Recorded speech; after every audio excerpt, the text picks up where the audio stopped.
Well, hi there. So in this video, we're going to be learning about central banks.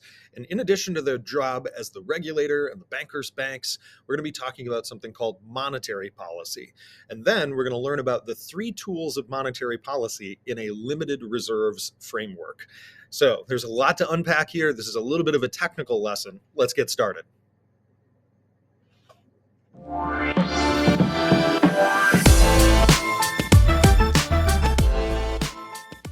Okay, so to start off, first, I'm just pointing out that central banks are usually government agencies that set what's called monetary policy. And I give you a definition of monetary policy right here. It's when the government adjusts the money supply and interest rates to try to do stabilization. So it's a stabilization policy, and they're usually going to be changing the money supply in order to affect stabilization. Where we're really going to spend more of our time is talking about interest rates. Remember that interest is the price of money. And if you can remember that interest is the price of money, then it can help you in a lot of ways, because if we remember that, say, the supply of something changes, we know that the price of that thing changes. And so at root, if we can really remember that when we're making the money supply get bigger, we're making the price of money, that is to say, if we wanted to get some, cheaper. If we make the money supply smaller, we're actually going to make the price of money, interest, go up. And that's really the trick, is to kind of remembering it, is that interest is the price of money. And you know from your last several units of economics that when the supply of something changes, you know how the price is affected. Now, central banks do other things too. They are regulators, they're bank regulators, and they are the bank's bank, right? They are the bank's bank. So you may not know this, but your bank basically holds many of its reserves in an electronic bank account, just like you hold your money in your bank account electronically in a checking account. Your bank will hold their money in a bank account with the Fed. In the United States, our central bank is called the Federal Reserve System. It's often called the Fed. So if you see that, that's just what they're referring to. It's the Fed, or the Federal Reserve. And they are the banker's bank. So, for example, if your bank has a need for maybe more $20 bills, what your bank can do is call up the Fed and say, hey, Fed, I would like to withdraw from our bank reserves account maybe a truckload of $20 bills. And the Fed says, okay, great, we'll send a truck, we'll make sure. And then they deduct it from your bank's bank account, the bank reserves bank account with the Fed, and then they just send a truck of 20s. So it really is just the banker's bank, but it's also a bank regulator, and they set monetary policy for the United States. So there's a bunch of different things they do. Now, in our context of our class, we're going to primarily focus on this monetary policy role. That's the key role that we're really going to pay attention to among all these other things. Now, monetary policy can be expansionary or it can be contractionary, right? Expansionary, the goal is to increase aggregate demand, right? So just kind of remember that we would use that in a recession. So that's the kind of tricky part to remember, maybe from Unit 7, is that that word is expansionary, and contractionary would be the opposite, right? Expand output or reduce output. They also have time lags, just like similar to fiscal policy. We would say that there's time lags associated with monetary policy. It can take time to recognize that there's a problem, to develop the possible solution, and then to implement it, and to see that that carries through in the economy with that business cycle getting smoothed out. Now, writ large, as I said, we're going to mostly focus on interest rates and this role of stabilizing the economy. And I want you to have kind of a spot right here where you can see how monetary policy affects the outcome, right? How it affects output, how it affects unemployment, and all that kind of stuff. And so monetary policy is usually about changing the interest rate, making the price of money go up, or in this one, making the price of money go down. And we know that if the price of money goes up, that consumption and investment will go down. That's because it's more expensive to borrow. And as a result, we can say that AD will go down. And because of that, unemployment will usually rise, and price levels will usually go down. And so these are the two goals often of what a central bank is usually focused on. Maybe there's too high of prices. And so sometimes the central bank will say, we want to bring price levels down. How can we do that? We want to raise interest rates. And sometimes the problem is the opposite. Maybe you want to lower interest rates and make consumption and investment go up, make aggregate demand go up, and that's going to make unemployment go down. Now, that might be a goal, right? A different goal of the Fed. Maybe unemployment is too high, and so what they could do is lower interest rates, stimulate aggregate demand, and make unemployment go down. But it's usually at the cost of higher prices. So this is often a trade-off that our monetary policy, just like our fiscal policy, is going to have to contend with. When you want to lower unemployment, a lot of times it's going to lead to higher inflation. If you want to lower inflation, it's going to lead to higher unemployment. So another way to kind of say this, if the economy is in a recession, what should the central bank do? Well, we want to lower unemployment in a recession. We want more aggregate demand, so we want to actually lower interest rates in that context. If the economy is in an expansion, we actually have the opposite problem. We want to maybe bring down prices, and so in that context, we should raise interest rates. Now, when we talk in general about interest rates here, what we're often referring to is something called the policy rate. And in the US, the policy rate is called the federal funds rate. Federal funds rate.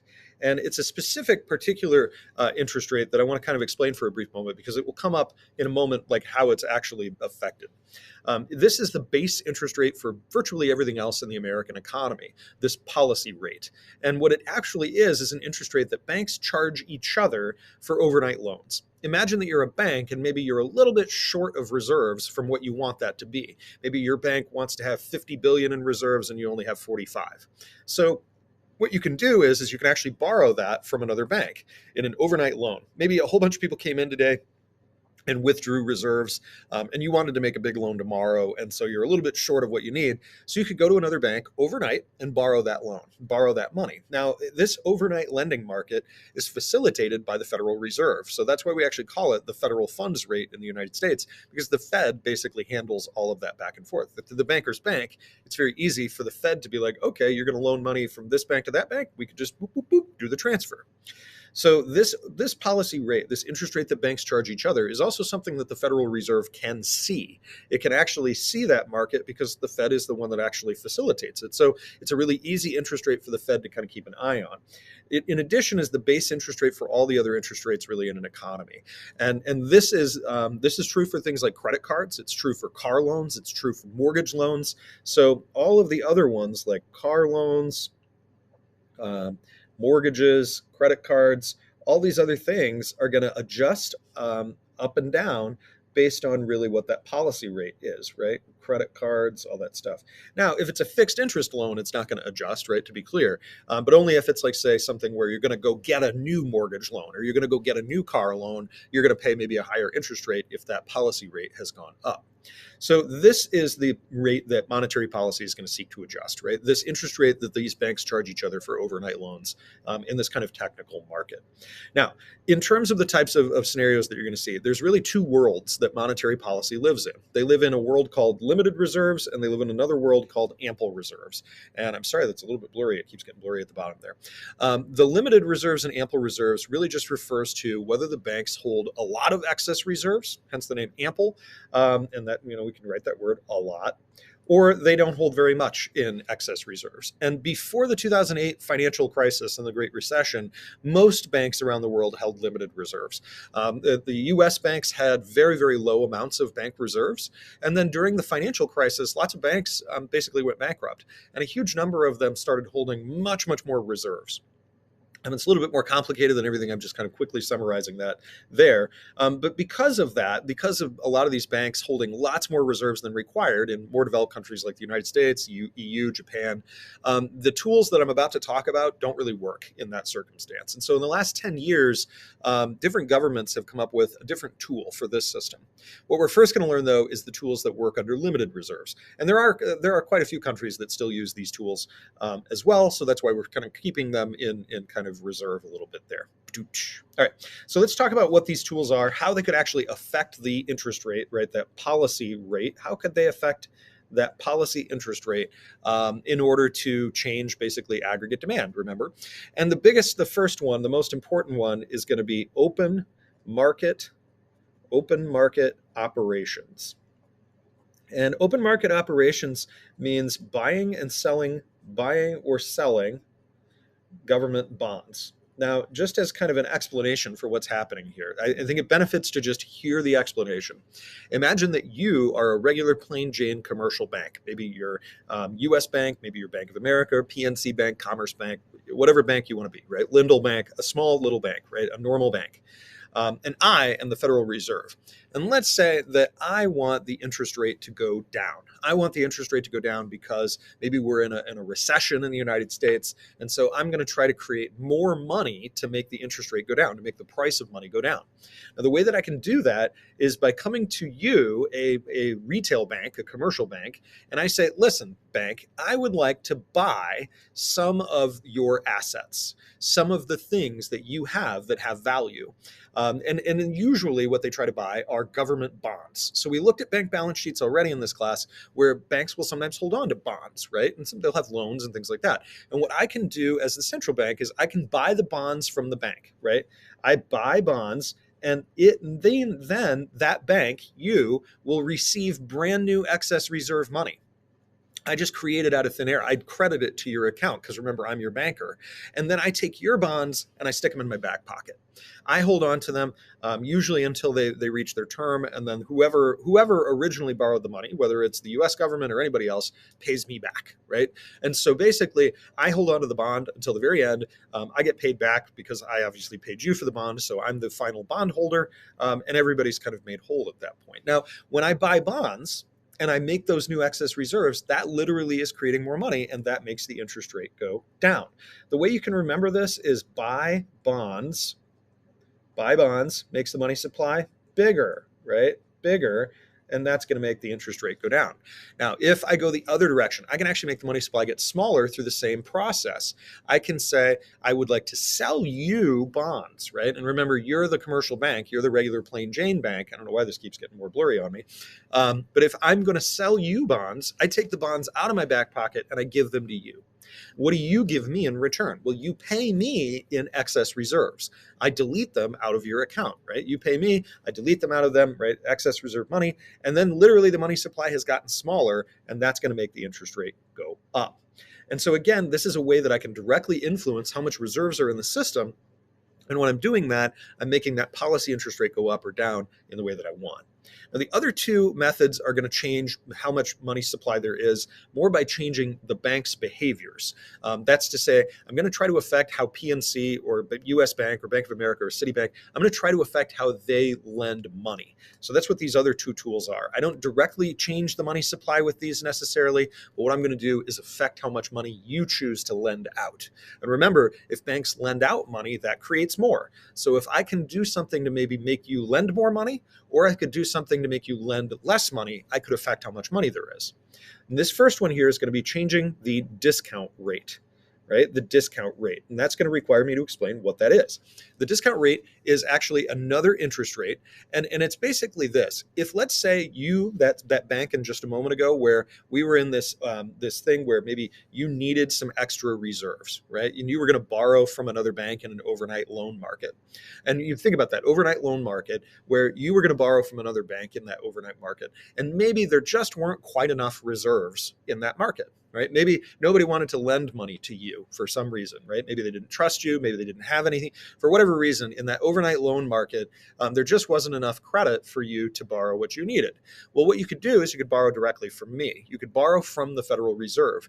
And what I am in this circumstance is the lender of last resort, right? And so what I am is the Fed is the last resort that you could borrow from in this sense. And so you could borrow from me, and what interest rate you would pay is the discount rate. That's the interest rate if you borrow from me. So we've now talked about two different interest rates here, the policy rate and the discount rate. They are not the same thing, right? So policy does not equal discount rate. They are not the same. The policy rate is bank to bank.